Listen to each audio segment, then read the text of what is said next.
Relation করে বিয়ে করাটা কি ভুল?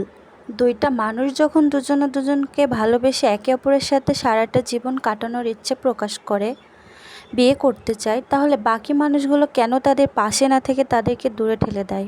হ্যাঁ, এটা গল্প নাই, এটা আমার জীবনের গল্প নিয়ে আমি সঞ্জিতা তোমাদের কাছে এসেছি। তখনকার সময়টা ছিল 2017 সাল। আমি তখন সবে এসএসসি পরীক্ষা দিয়ে বাইরে পড়াশুনো করতে যাই। প্রথম প্রথম কলেজে পড়াটা কেমন উত্তেজনা কাজ করে, তোমরা যারা পড়েছো অবশ্যই তা বুঝবে। আমি পড়াশোনায় বেশ ভালোই ছিলাম, এজন্য আব্বু আমাকে নিয়ে অনেক স্বপ্ন দেখতো। তাই তো সবার কথা কানে না দিয়ে আমাকে ফুল সাপোর্ট দিয়ে বাইরে পড়াশুনো করতে পাঠাইছিল। প্রথম প্রথম আমার পড়াশোনার কোনো কমতে থাকে না। বাড়িতে যেমন পড়তাম বাইরেও ঠিক তেমনই পড়তাম।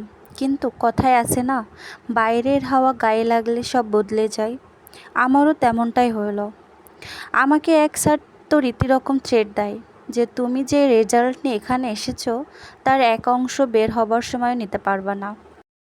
আমার এই গল্পের পরবর্তী পার্টের জন্য সবাই অপেক্ষা করো, চ্যানেলটিকে সাবস্ক্রাইব করো। আল্লাহ হাফেজ।